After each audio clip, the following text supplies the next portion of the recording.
केवल भगवान कृष्ण ऐसे हैं जिन्होंने महाभारत के युद्ध में खड़े होकर ताल ठोक कर ललकार कर कहा था, हाँ मैं ही ब्रह्म हूं। लेकिन भगवान कब आते? जब पाप बढ़ जाता है तो भूखे भार का हरण करने के लिए परमात्मा पृथ्वी पर अवतार लेते हैं। भगवान देवकी वसुदेव के घर प्रकट हुए और देवकी राजा कंस की बहन, और राजा कंस बड़ा आतताई अत्याचारी पापी राजा।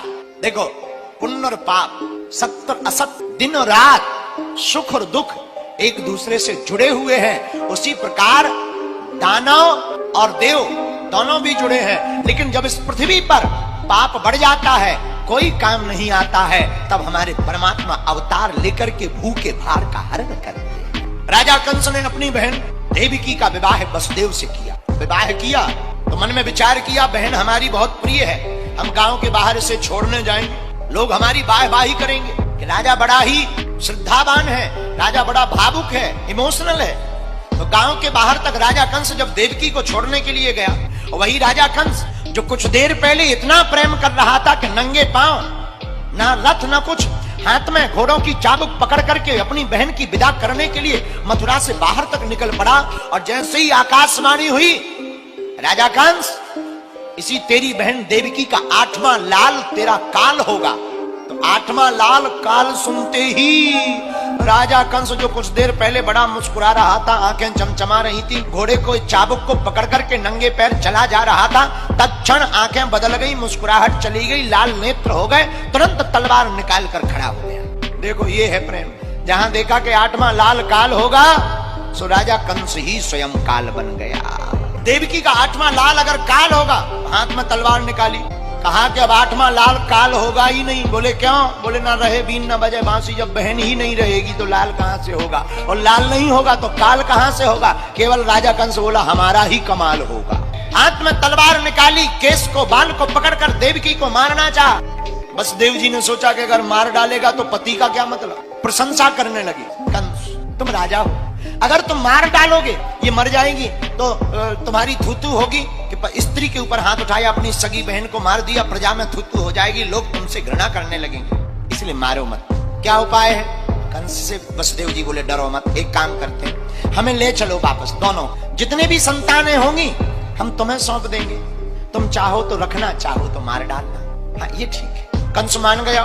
घर में लाकर के देवकी वसुदेव रहने लगे। पहला नन्हा सा बालक हुआ, राजा कंस के पास वसुदेव जी ले गए, पहला बालक लीजिए, भगवान की कृपा से बालक हुआ है, पुत्र हुआ, बेटा। राजा कंस ने गौर से देखा, छोटी छोटी आंखें, छोटे छोटे पांव, छोटे छोटे हाथ, छोटी छोटी अंगुलियां, इसने क्या बिगाड़ा? ये थोड़ी हमारा काल है। देवकी का 8वां लाल हमारा काल है, छोड़ देना चाहिए। कोई बात नहीं, ले जाओ ले जाओ ले जाओ, कोई बात नहीं, इसकी जरूरत नहीं है, तुम ईमानदार हो, इसका परिचय हो गया। तो पहले तो घर में रखे हुए थे देवकी वसुदेव को, लेकिन नारद जी आ गए। और बताओ नारद जी के आने से क्या हुआ कि जो घर में रखे थे उन्हें जेल में और डाल दिया। नारद जी राजा कंस के पास गए तो नारद जी आए, तो जब तक नारद जी नहीं आए थे तब तक घर में रखे हुए थे देवकी वसुदेव को, और नारद जी आए तो ऐसी महात्मा की दृष्टि पड़ी कि जेल में और चले गए। एक व्यक्ति हमसे कह रहे थे, बोले महाराज जी संतों की दृष्टि ऐसी होती है कि घर से जेल में चले जाओ। मैंने कहा नहीं नहीं नहीं, संतों की दृष्टि बहुत ऊंची होती है। ऐसा क्यों करते? नारद जी क्यों आए? कंस बालकों को छोड़ रहा था, मारता नहीं तो परमात्मा प्रकट नहीं होता। तो नारद जी राजा कंस के पास आए, राजा कंस के पास एक 8 कमल का पुष्प लेकर आए, ये लो फूल। राजा कंस बोले ये क्या है? बोले फूल है, फूल। तो राजा कंस बोला फूल तो है पर फूल कैसा? नारद जी बोले कुछ तुम रहे भूल, इसलिए हम लाए फूल। क्या भूल रहे? अरे भूल ये कर रहे, जरा फूल की पंखुड़ियां गिनो, 1 2 3 4 5 6 7 8। क्या हुआ? कुछ नहीं, 8 है, उल्टी गिनो, 1 2 3 4 5 6 7 8। क्या हुआ? कुछ नहीं। राजा कंस एक को छोड़कर दूसरी गिनो, दूसरे से गिनो, तीसरे से गिनो। अब तो राजा कंस जिससे गिने वही 8वीं पड़े, बगल में 8वीं पड़े। नारद जी बोले समझ में आया? राजा कंस बोला फुल समझ में आ गया। बोले क्या? बोले देवताओं की गिनती है, पहला भी 8वां हो सकता, 8वां भी पहला हो सकता, बीच में भी 8 हो सकता। देवकी वसुदेव को बंधन में डाल दिया, कारागृह के बंधन में, और कारागृह के बंधन में पड़ते ही देवकी वसुदेव बंधन में हो गए। बंधन में रहते हुए भी देवकी वसुदेव ने परमात्मा का बंधन नहीं छोड़ा। देवकी वसुदेव अपने नेह को परमात्मा से जोड़े हुए रो रहे हैं, और भगवान से भी रहा नहीं गया।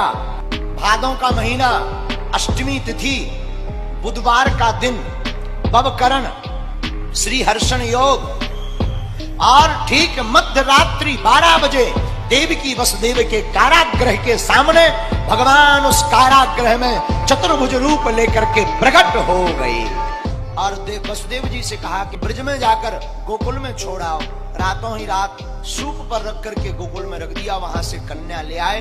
भगवान का अवतार हुआ, राजा कंस का वध हुआ। जिस प्रकार अंधेरी रात में अंधेरे कारागृह में भगवान ने प्रकट होकर के प्रकाश पुंज किया, वैसे ही हमारे तुम्हारी जिंदगी की अज्ञान की अंधेरी रात में ज्ञान के परमात्मा प्रकट हो गए।